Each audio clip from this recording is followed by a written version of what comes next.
Welcome to Lynn Cullen Live at pghcitypaper.com. Email your questions and comments to Lynn at pghcitypaper.com. Hello there and welcome to a soggy Wednesday in February, the 3rd, in fact, of that second month. I'm Lynn Cullen, going to be with you for about an hour or so. Talking about this, talking about that, hoping to avoid any mention of the presidential campaigns. We're going to have to pace ourselves, guys. We don't want to, it just gets too much. And nothing's happening. Paul dropped out. That's shocking. Well, that changes everything. Okay.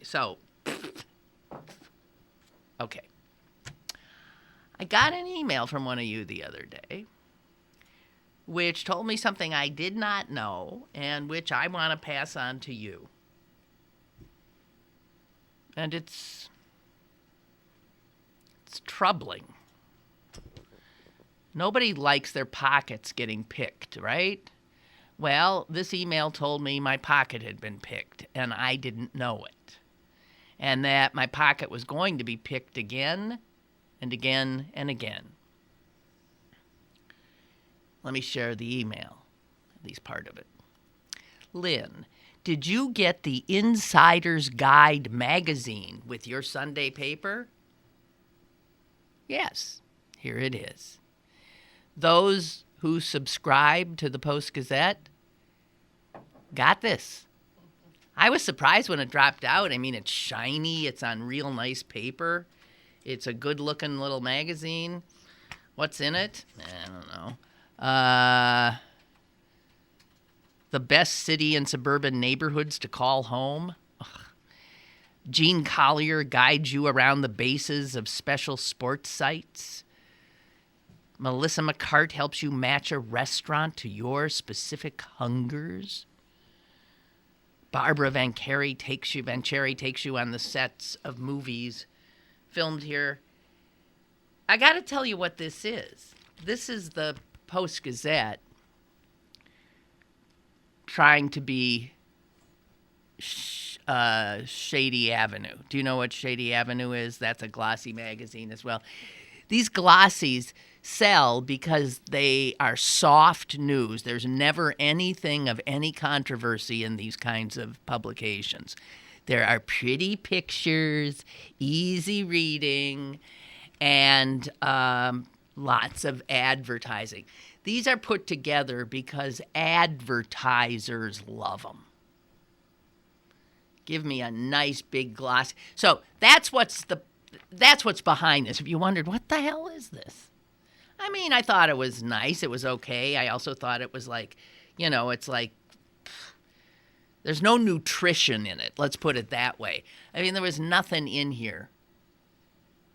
It's the kind of thing I keep next to my toilet.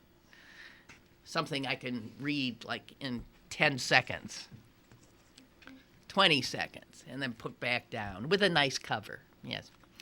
Okay, so a lot of us got that. But then Kurt, who sent this email to me, said this. Are you aware that you paid $2 for it? And I thought, no. No, it came with my paper. I already paid for the paper. I didn't ask for this. It came with the paper. No, he told me, and here's what he says. The only way you don't get the next issue, which I guess is coming in a few months, is to actively opt out of it. So how did you even hear that? How would I know that I was getting charged? Did the Post-Gazette tell me? Did they ever? I read it. Did they ever say this cost you money? Well, why would I think it did? And so anyway, apparently they're going to be doing this 4, 5, 6 times a year? They do it 6 times a year. That's $12 they would get from me, unbeknownst to me. They're just charging my account. That's unbelievable. That's unbelievable.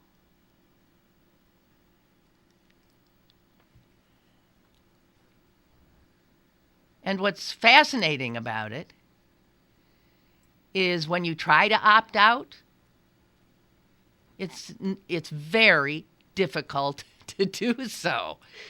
So I guess KDKA did a story on it, which is how people would have known. I'm just wondering, where did the PG tell me that this would cost me money?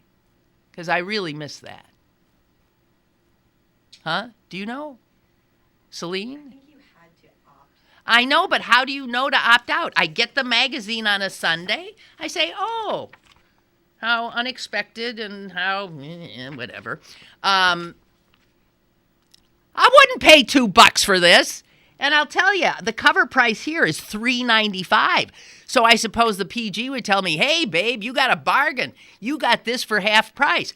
I didn't ask for this.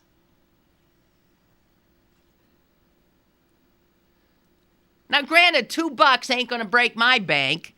Even $12 over the course of a year ain't going to break my bank. But I don't like people picking my pocket.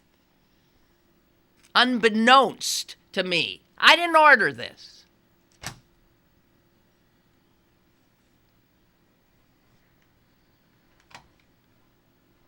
And Kurt, who sent me this information, also sends me a PG editorial from a few years back. Remember, you'll recall that at one point the Pittsburgh Water and Sewer Authority pulled a similar thing. It wasn't with a product, it was with a service that they were providing. And let me find the... And you had to... They just started charging people. And everybody went nuts. Because no one had asked for the product. You had to, though, opt out. Here's what the Post-Gazette said about the Pittsburgh Water and Sewer Authority doing exactly what now the Post-Gazette has done. Here's their editorial from 2010. The Pittsburgh Water and Sewer Authority's new contract for water and sewer line protection smells bad.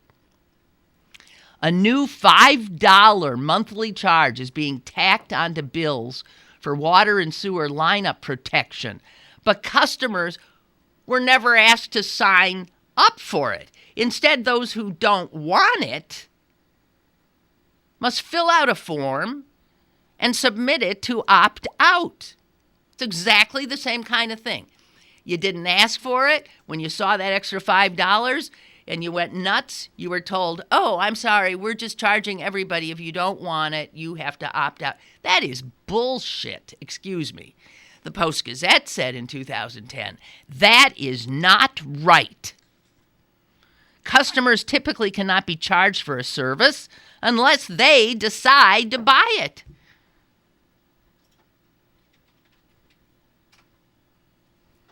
And they go on and on and on, railing about it.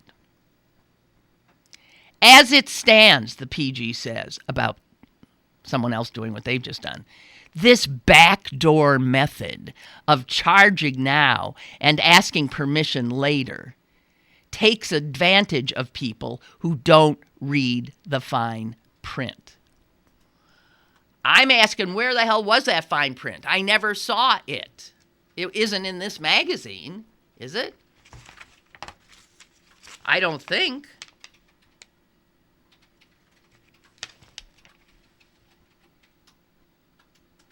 Here's their welcome to the magazine. Wouldn't it be there if it was in here?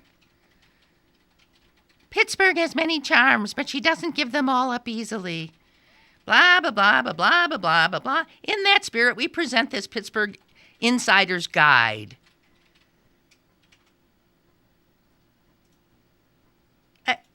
In the following pages, we welcome your insider tips. Contact me. No, they don't say a damn thing about, hey, Hope you're enjoying this because we just charged your credit card $2 for it. Well, I'm really stunned. And then again, I'm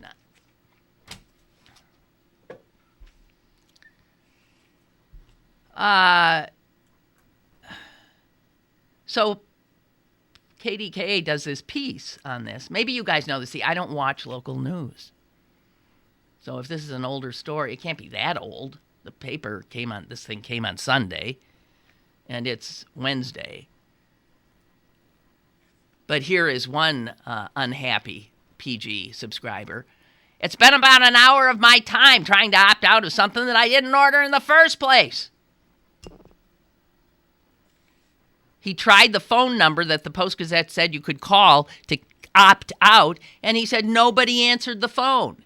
He's not the only one. Other people called. Nobody answered the phone. The reporter called. Nobody answers the phone. This is the kind of things that make people vote for Donald Trump. I'm not kidding you. This is the kind of petty little daily maddening things where people are effing you over and they tell you, oh, no problem if you don't want it. Just go blah, blah, blah here and then it's a number that like, there was something else that said like their answering machine was full up. You couldn't even leave a message. Can you imagine what's on? This is, I'm sorry guys, outrageous. The Post-Gazette defends the practice, saying other newspapers did it.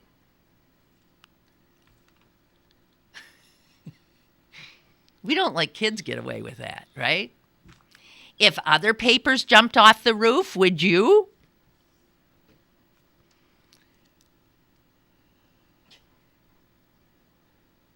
Okay, so Katie tried to get opt-out. You go to their homepage, Post-Gazette homepage. You wander around looking for some icon that says premium magazine information. You click on that. You find a telephone number. You call the number, and it just rings and rings and rings and rings and rings. Now, you can do it online. I shouldn't have to do it. Why do I have to do this? You know what people are going to do? They're going to opt out by canceling their entire subscription. I don't think the product that the PG has been putting out for the last few years is going steadily downhill. And I'm sure a lot of people are saying, what am I even getting this for? You know, I can toss it. It's just force of habit more than anything else. But then to start picking the pockets of the very people who are helping to keep your struggling enterprise alive, I don't see how that's a smart business decision.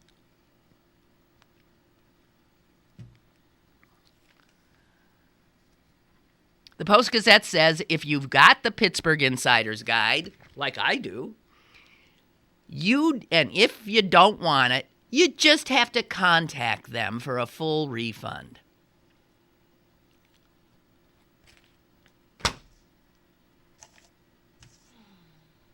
So does that mean I got to contact them in 2 months when they send the next one? Or I guess just they won't send me one? And by the way, how do they do that? How do they know what kind of labor would that take to know which paper dropped on which doorstep gets one of these inside of it? How are they going to know how to do that? And wouldn't that take a lot of time and labor?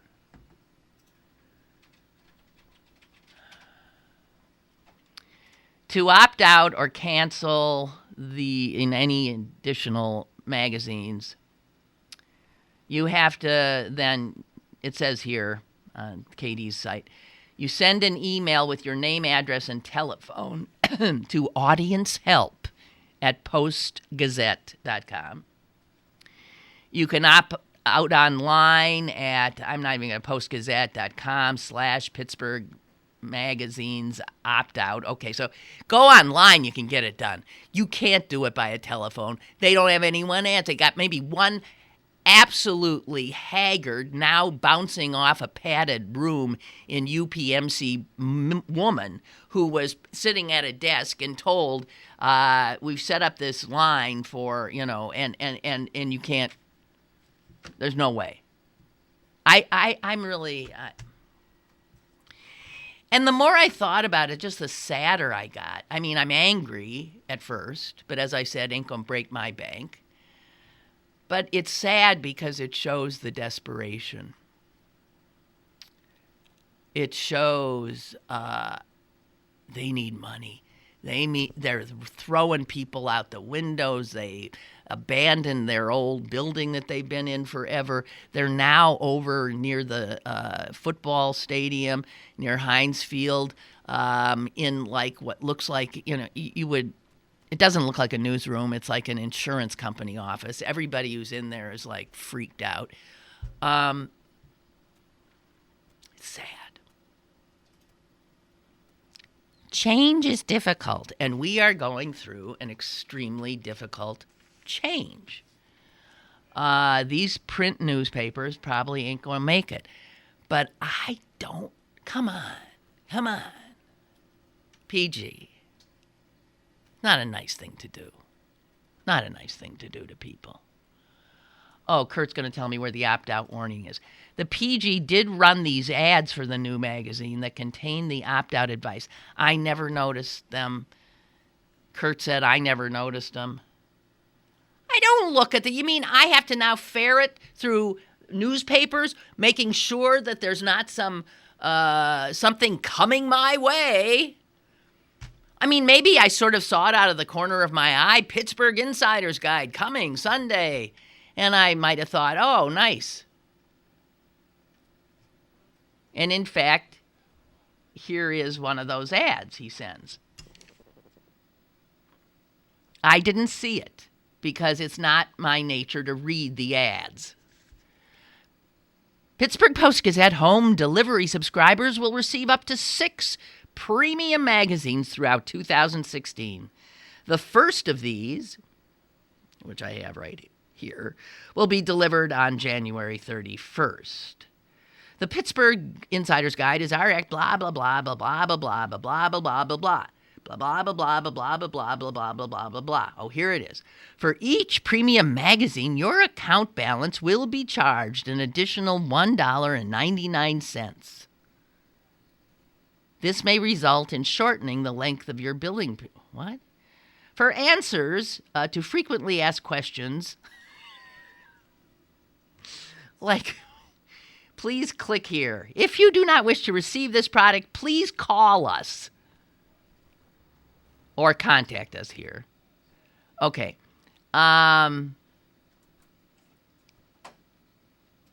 Unbelievable. Sad. I'm sorry. It's just sad. Chuck writes, Lynn, I received a letter via the U.S. mails from the Post-Gazette announcing their new magazine. It came with our bill. See, they just, I'm on automatic renewal. Better watch that, huh? It included instructions for opting out, and we opted out. Good thing. Believe me, you didn't miss anything. Not a dang thing. Oh, maybe there was a pretty picture you would have said, oh, look, there's actually a picture of the point I've never quite seen before.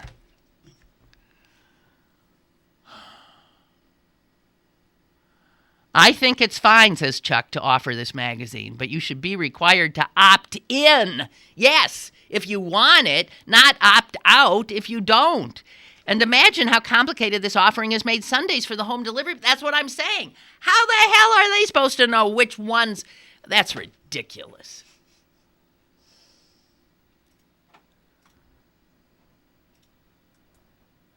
This is the result of desperate people trying to keep a newspaper afloat. That's why it saddens me.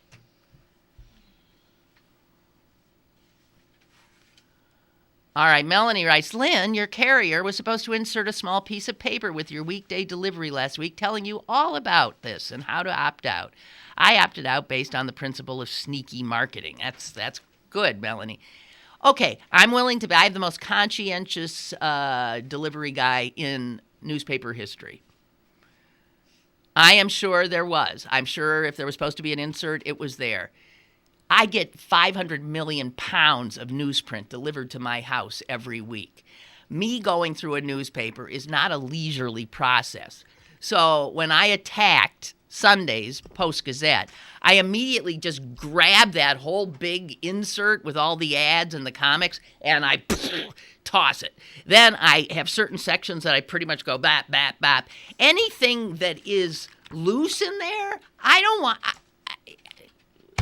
I figure is an ad or something that is annoying. If you want to get my attention, you gotta, do better than that. No. Wrong. Ridiculous.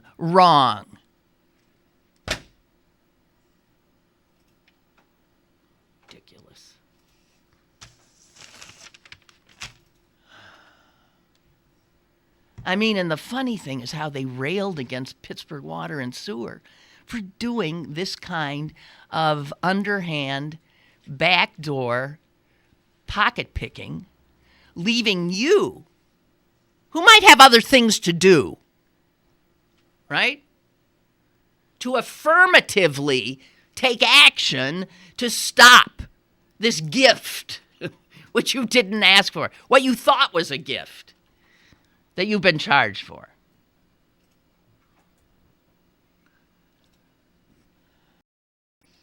Little writes, I get a digital subscription to the Post-Gazette. I got an email on January 25th about the Pittsburgh Insider Guide with info about charges and opting out. So to be fair to them, I was notified. I just feel bad for the Post-Gazette, which is struggling.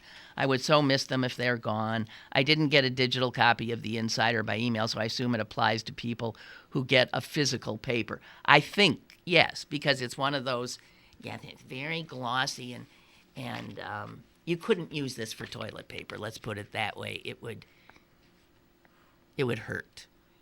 Yeah. Well, I share your... I do not carefully read every letter or email that comes to me. I don't have time. So when people think they've notified you just by going, here, I mean, that's ludicrous. That's an assumption. I've read it. That is not a correct assumption. Caller, hi. Hi, this is Mary. Hi. I have something petty to complain about. Good. It's on a similar note. I was watching the news this morning, and they changed the rate structures on the PAT buses, which is complicated because there's zones and everything. Yeah. I don't really understand it. Yeah. But they said if you pay cash, there's an extra 25-cent charge. That is true. That's ridiculous. Well, no. I'll take their side. Oh, isn't that the high cost of being poor, paying cash? No. All the poor people who ride the bus, they have a card? They have a card. Okay. I mean, you have to get the card. And the reason is if everybody has a card, the bus can keep to its schedule. Everybody goes in and out in a more orderly fashion. It just works all the way around rather than having somebody stumbling around looking for and feeding a meter. Okay, well, I feel better now. Really? I mean, I think everybody who rides the bus all the time has a card, I can assure you. Okay. Okay. Thank you, Mary. Bye. Okay. Feel free to disagree with what I just said, but I think every bus rider would agree with that. Don writes, Lynn, I opted out last week and received the supplement anyway. See, that's what I'm thinking would happen. You can't expect these already hairy delivery people, who God knows what they make, having to stuff all this crap into their little sleeves, now having to decide which of their customers opted in and which opted out. Barbara writes, don't you think we're getting ripped off constantly? Yeah, by just about every service we get and need. Yes. Yes. Our telephone company, yes. Our insurance company, our internet provider, yes. We expect to be.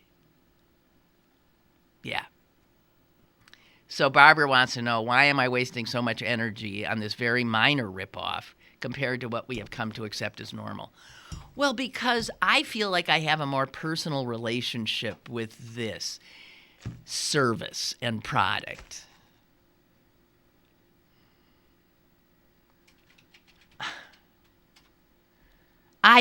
Let's say that I put the Post-Gazette on a higher plane than rapacious banks and internet providers and electric companies. I sort of thought of the Post-Gazette as, I didn't think they would do such a thing.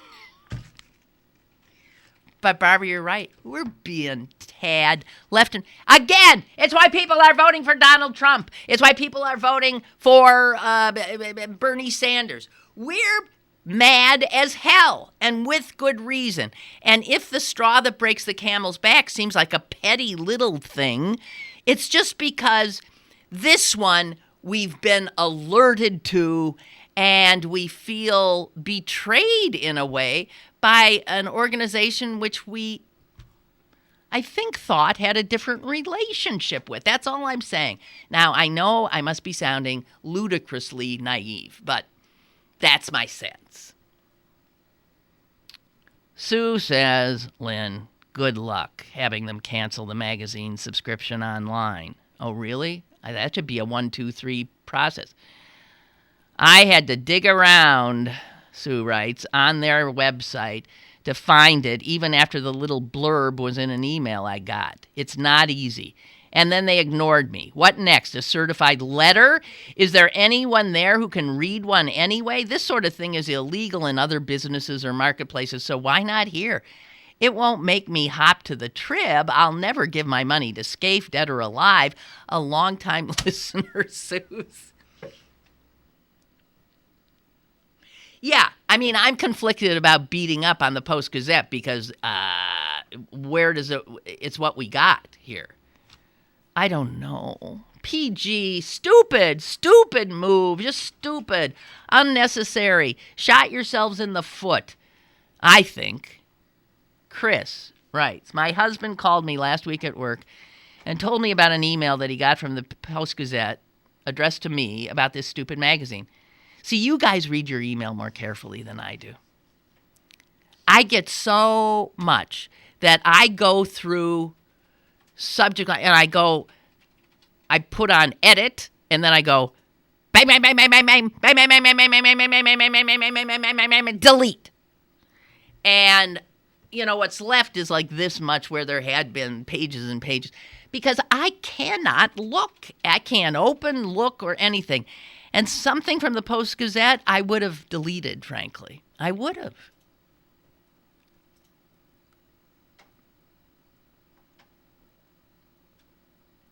Is an email proper notification?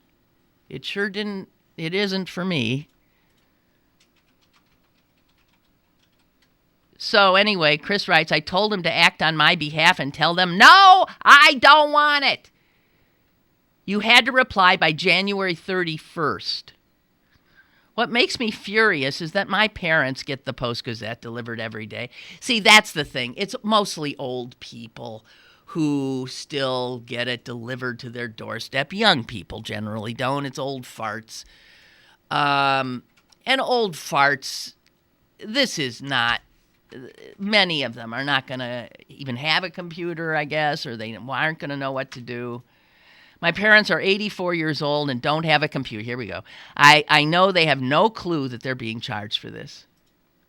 See, that's what's wrong about it. As I said, doesn't break my bank, but it's that older couple for whom the PG is a lifeline,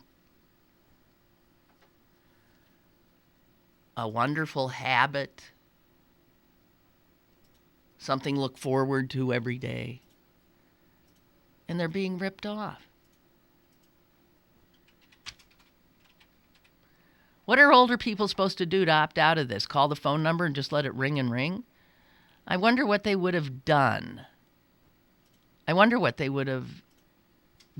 never pay for the PG by credit card. I always just write them a check. How would they have charged me if I didn't opt out? I guess they would send me a bill for 12. See, I don't know.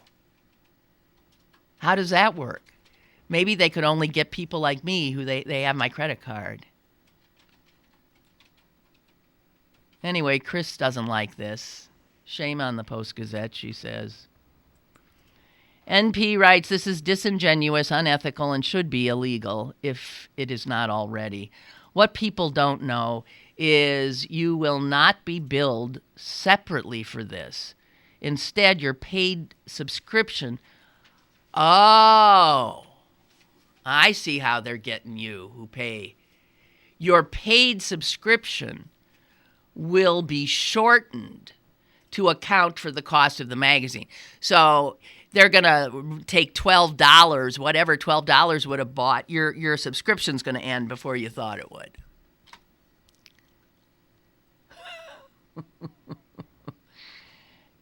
Oh, jeez.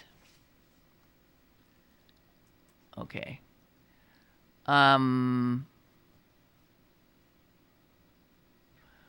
What people don't... Okay, what's more, the Post-Gazette continually has production problems in getting the paper out on time. They should concentrate on this instead of trying to scam their customers. Don writes, the supplement contains nothing but fluff. Yes, I mean, that's what these things are for. It's fluff. It's like junk food. It's not anything of sustenance. It's not the calories you need. But it's what increasingly people want. And in journalism now, there's a lot of journalists who have had to give up a measure of their sense of mission by being told what a journalist never would have been told 20 years ago. And that is to do a little puff piece on something. Don't offend anybody. Don't say anything negative. Not a negative word. I dare someone to go through this, I haven't read it, and find a negative thought. Celine? Really? Okay. That'd be fun. Yeah. Celine's going to find a negative thought. Well, maybe. Okay, Don writes, the supplement is nothing but fluff. Similar fluff pieces are published nearly every day in the Post-Gazette. Sunday paper has sunken to such a low level that the business section is bundled with the TV listings.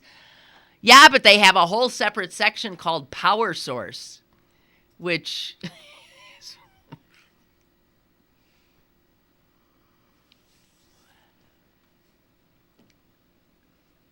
Both could have been printed at least a week in advance, this stuff. I want the PG to survive because we can't lose what little light the paper shines on local issues. I agree. Margie, oh, voice of doom. You won't even remember the Post-Gazette in 5 years.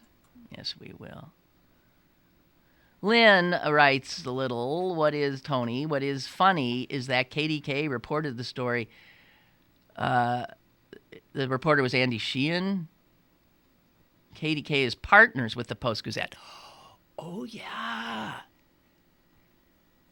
I wonder how that partnership's doing right now. Because it's KD who blew the whistle, huh? Good for them. Ansel writes, since we're beating up on the PG this morning, I hate it when they wrap a section with a half sheet of paper. I do too. And you know what else I hate? I love those damn sticker things. They always stick right on the front page story that you want to read. I mean...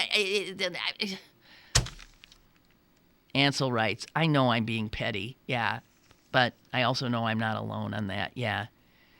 P.S. He says the Trib stopped delivering to my house on January 1 as apparently I'm no longer in their delivery footprint.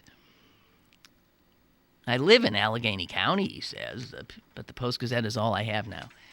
Yeah, I mean, I know we're all conflicted here. This is the newspaper that if a newspaper is going to survive, we'd like it to survive, but it's so clearly sick right now. It's so clearly going down that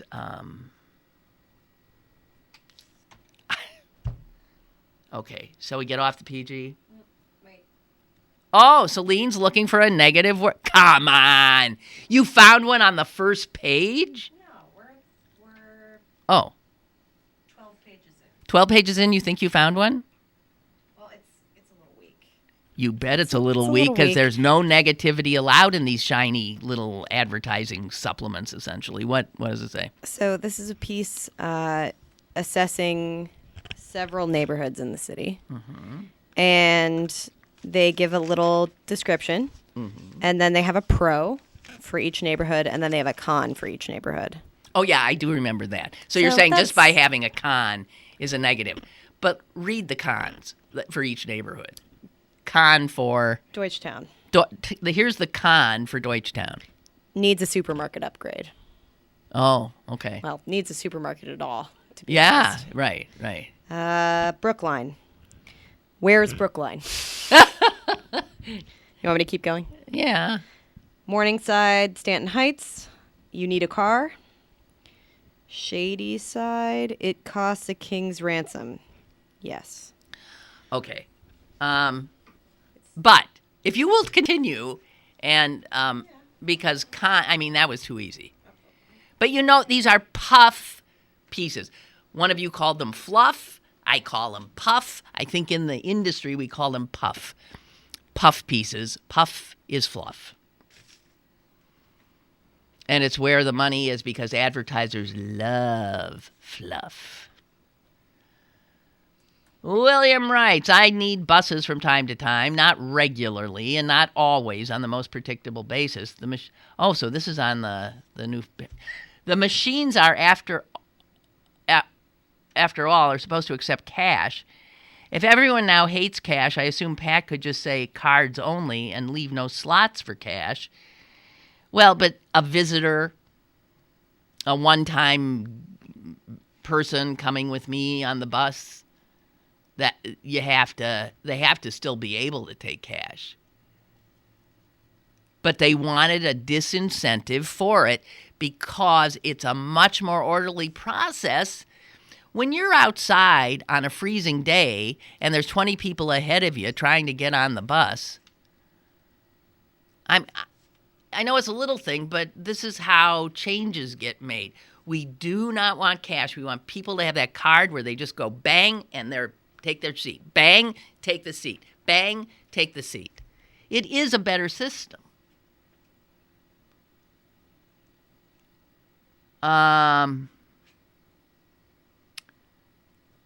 Okay. So William says, it's worse for me because I save my quarters for laundry. So now this would mean 7 dimes and a nickel. We all have big troubles, don't we? I don't already feed the bus. Anyway, I'm not looking forward to 7 dimes and a nickel on top of $2. You're not looking forward to that. No one's looking forward to that. In short, I would much rather that Pat do now what it's going to do someday anyway, which is charge an even $3, which I can then slip right in much faster. Why don't you get a card?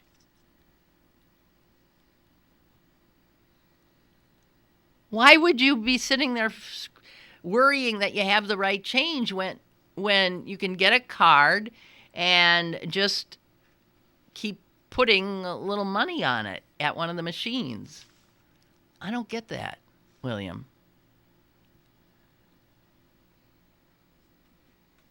And I mean, people paying cash are going to suffer the annoyed glances of bus drivers and fellow passengers, too.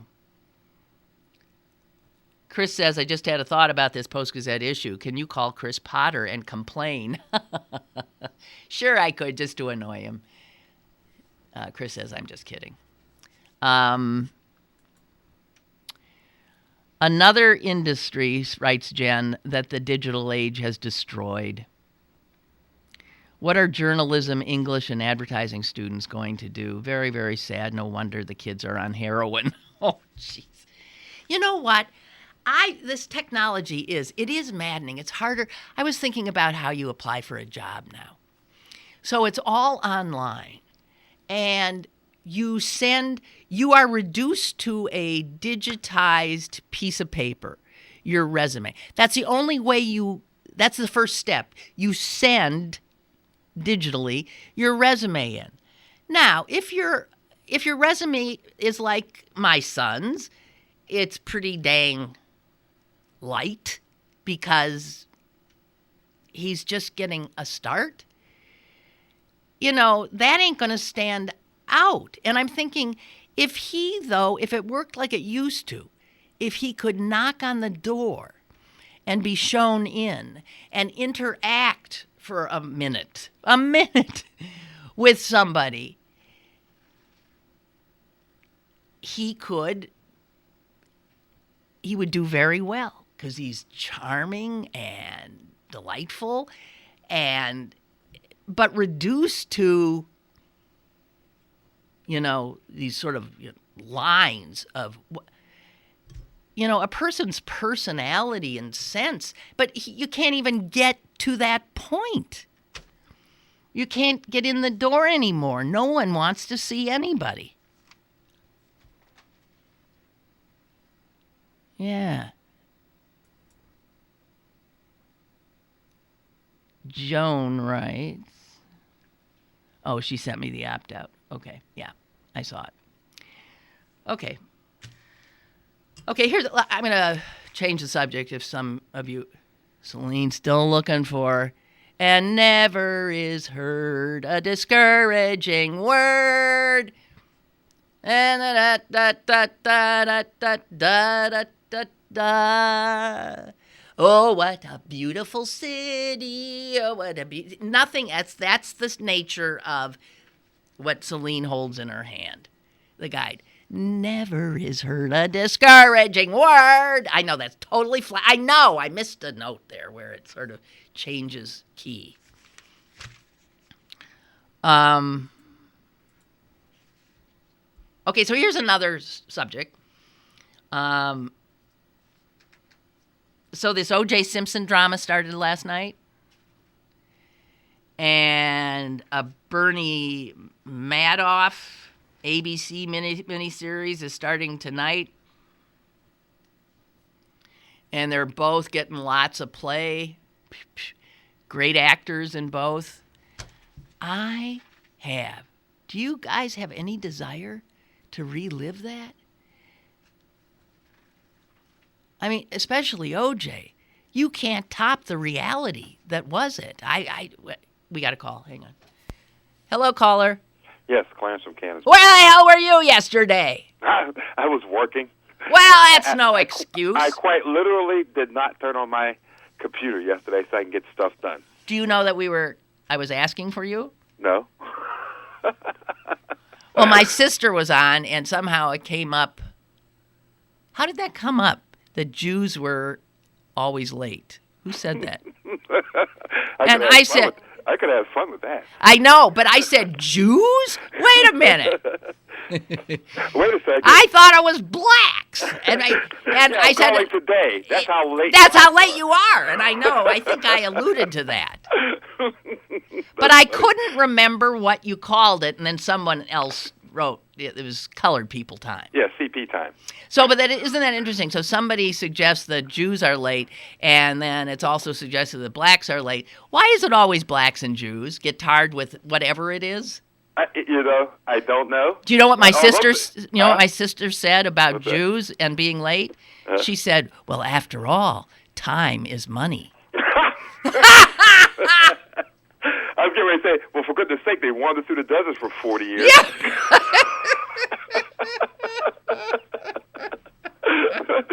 Like Moses, where did I put those rules? I don't know where they are. So let me see. I'm just going to look over here, and then I'll come over here, and I'll look. Hey, sooner or later we'll find them. I've been working on my Jewish accent, but I'm not, that's not not good good at it. That's not good. I'll work on it. Why did I call? I don't know. You were talking about Sam. Yeah, getting in the door. Yeah. My first reaction to that was, why does he need to? He has you as a mother. Go down there and talk to so and so. He knows me, and I have a friend. I'm a friend of his. Tell him that you're my son. That's all I'm thinking about is how does he have to put in resumes? The way my life works is who you know. I don't think I've ever had to put in a resume. Somebody said, "Hey, go talk to so and so. He's a friend of mine. Tell him I sent you." Well, I gotta tell you, I don't operate like that very much. No. Oh, jeez. No, but also I don't know that many people. I don't know people who have jobs. You know somebody that knows somebody that's what's Sam applying for? I think at this point he just wants a foot in the door almost any place. Okay, yeah. There's always. Maybe it's because I'm a Canonsburger. That's how we operate. Yeah, more small town. Always somebody who knows somebody. Yeah. Well, in fact, he's got a sort of job now. Mm-hmm. But it's not. I mean, he didn't have to go to college to do what he's doing now. But he's working at Enrico Biscotti in the Strip District, and he's doing everything. I mean, it's wonderful because he's getting up at 4 a.m. and going down and baking. Yeah. He's working in the store, so he's interacting with customers and selling things. And he's doing this and doing that, all kinds of different stuff, which is, great to see how a small business operates. But, and it is true, come to think of it, he found out about that through a friend of a friend, somebody telling me. Yeah. Is Enrico's the place that has the little restaurant behind it? Yes. I've been to the restaurant. A friend of mine owns a cookie school, and she does chef's tour of the Strip. Well, stop down there on a weekend sometime, and Sam will be behind not the restaurant counter, but the bakery counter. Oh, and when I go there, because she's doing a chef's tour, I will say to one of the owners who I've met, "Hey, you have Sam working here? Sam, call." Yeah, I think he needs a little bit more hours. Exactly right. Seriously, just real quick, my nephew got laid off one time. He was working at this place called Colonial Ironwork in Canonsburg because they were closing it down. He calls me, and he says, "Uncle Clarence, you know somebody who works at Ionics?" And I said, "No, but I know somebody who knows somebody." Called him. He called his guy, and the guy, I said, "Don't hire him because I said so. At least look at his resume." Mm-hmm. You know what I mean? Yeah, it's the foot in the door. Looked at his resume and hired him on the spot. Yeah. Yeah. I always thought that's how it worked. I guess so. That's the reason for affirmative action. It's one of the reasons for affirmative action. Yes, that's right. Usually you can't get into a place unless you know somebody. Right, right. And it perpetuates the privileged class that knows. Or, city workers. I mean, it's so clear that whole families, just work in a certain department. You know somebody, everybody. It's quite clear that that's how that works. I remember talking to a very, very, very, very wealthy friend of mine, and he said, I was at his job, and he said, "Man, Clarence, everybody knows you." And I went, "Yeah." I said, "You know how that works. It's not what you know, it's who you know." He goes, "That's not true." I said, "Dude, you're at the top of that pyramid. You don't have to worry about it." That's right. That's why your name around all the time. That's right. Oh, gosh. So you're not going to watch this OJ thing, are you? No, not at all. Because how could it be as good as the whole thing was in reality as it unfolded? I mean, I can see possibly watching a great documentary of it, but I'm sure that's been made. Mm-hmm. Yeah, that's old news. And what about Madoff? This thing's coming out too. I'm saying they're both getting tons of press. The Bernie Madoff series on ABC, and I don't want. I mean, I'm sorry that stranger to fiction. In this, I don't need to. I know the story. Yeah. I don't need to see the dramatization of it. I'm watching superhero movies. I don't worry about it. Okay. Reality is dramatic enough. I don't need it as entertainment. Reality is overrated. That's right. So there's no way I'll watch that. Okay. I just remember making good jokes about it.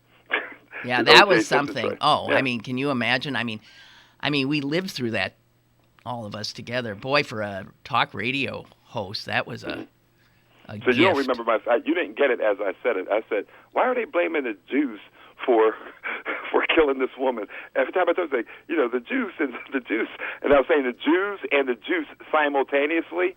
Yeah. And, The They blame the Jews. Jews for everything. Now they're blaming them for murdering people. It's like, I remember going to a cafeteria line in college, and I got some like roast beef and mashed potatoes or something, starting to put on my 15 pounds freshman year. And the woman behind it said, "Do you want that? Oh, Jews?" And I said, "What?" I really didn't have a clue what she was. You want oh Jews? I said, I don't know. Turns out the Jews was this mysterious brown liquid that she ladled over it. Yeah. Oh yeah. Oh, Jew. Oh, Jew. Yeah, oh, Jew. She said Jews. Do you want that beef with Jews? All right, you. All right. Have a good week. You too. Sorry to call so late, but you know. Yeah, Time, CP. I know. Bye. Celine has officially given up. She's thrown in the towel. Never could she find a discouraging line. Okay.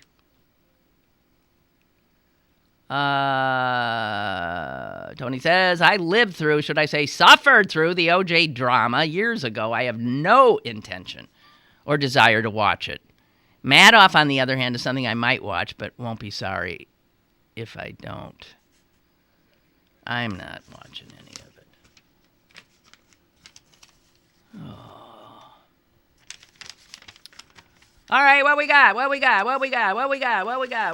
Oh, Lord. Bit of the day. You probably saw this. Gordon Goody. Gordon Goody was a baddie. Do you know who he was? Gordon Goody was one of the masterminds of the Great Train Robbery. The actual real Great Train Robbery, which was at the time the biggest robbery in history in terms of scarfing up cash. When he and his cohorts, unarmed, get this, I tell you, the Brits, I was talking the other day how the bobbies don't have guns. Even their biggest criminals aren't armed. So all these guys managed to stop a Glasgow to London mail train without firing a shot, abscond with what in today's dollars would be $50 million in cash. And most of that cash has never been recovered. They got away with it pretty much. I mean, eventually, yeah, they did get caught, but the cops never found the money. I believe, right? And Goody always complained that he spent much of his money on lawyers' fees. Well, you mean he had the money that he'd stolen, and that's how he hired a good lawyer? I don't even understand how that happens. He was the urbane, the one, he was 6'3", handsome, always, he wore custom-made suits, but he was a crook and had been a crook all his life.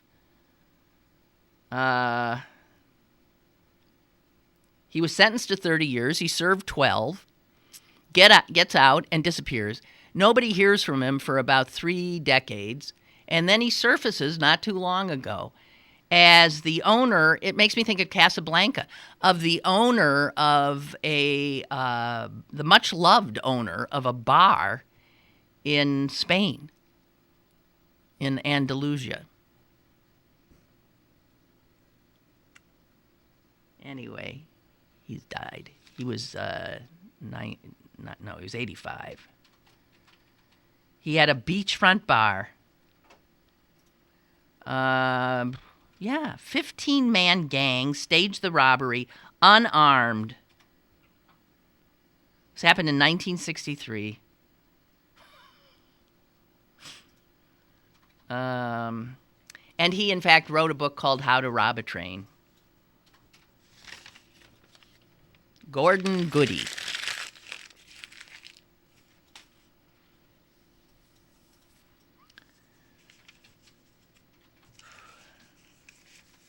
speaking again of the Post-Gazette, but only as a source of information here. Sam Werner of the PG staff wrote a piece that just made my blood boil. You want some more stuff that makes your blood boil. And this is about how colleges spare no expense making their sporting facilities as opulent and ridiculous as they possibly can, all to attract those seniors in high school, to get them to commit. That's what's happening today in this big, if you're into sports, this is the day when I guess commitments are made or teams get the best high school players in the country to sign on the dotted line. I was telling you yesterday how this kid at Mars High School, who's recruited and wanted by 12 separate universities, said no to all of them because of concerns about concussion. And, we find out today that the guy we loved to hate, he's been dead for less than a year, Ken Stabler, who was the very good quarterback of the Oakland Raiders, called the Snake. They just released he died of cancer, but they did send his brain off. His brain was riddled.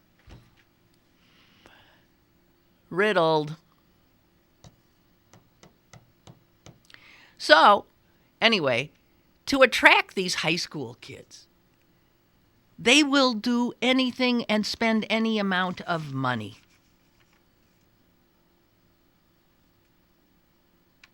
So that I was at the Pete the other day. That was a new facility how long ago? I bet that's already looking outdated. Or you look, if their football stadiums or their facilities, there's millions upon millions upon millions upon millions of dollars that universities put in to these things so that they can be more impressive to attract the players they need to become winners, which then attracts more players. And stop and think about the cost of college. Stop and think that if universities have all that money and that's how they spend it, and then think of how many kids could go to school, could get a college education, if that money was employed in pursuit of education, not trophies. The University of Oregon just finished their new football complex, which cost over $100 million, and get this, for the players, includes Brazilian hardwood and urinals imported from Turkey.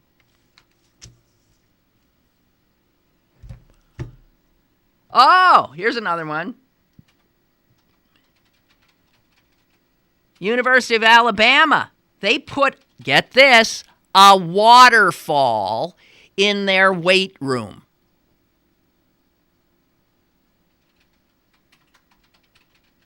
You know what? Ohio State is now in the process of adding a waterfall to their weight room. These colleges are paying for waterfalls in weight rooms and Turkish fucking urinals, all to bedazzle some kid who's already working on getting his brain turned into mush before he's 35. This is absolutely maddening. Says one of the things that's happened is television revenue, the money these colleges get for their having their games on. If you're part of one of the 5 largest athletic conferences, and certainly Pitt and Penn State are,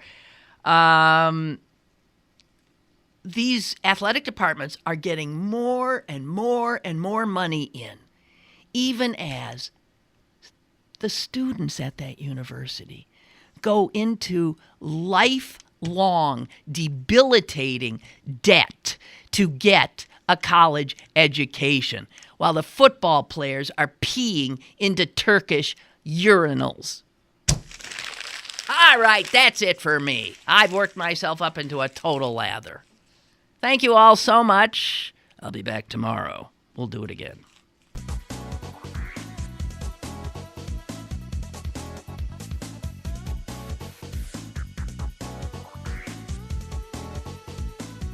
Lynn Cullen Live, Monday through Friday from 10 a.m. to 11 a.m. and archived at pghcitypaper.com. The opinions expressed on Lynn Cullen Live are those of the host and do not necessarily reflect the viewpoints of Pittsburgh City Paper, Steel City Media, and its advertisers.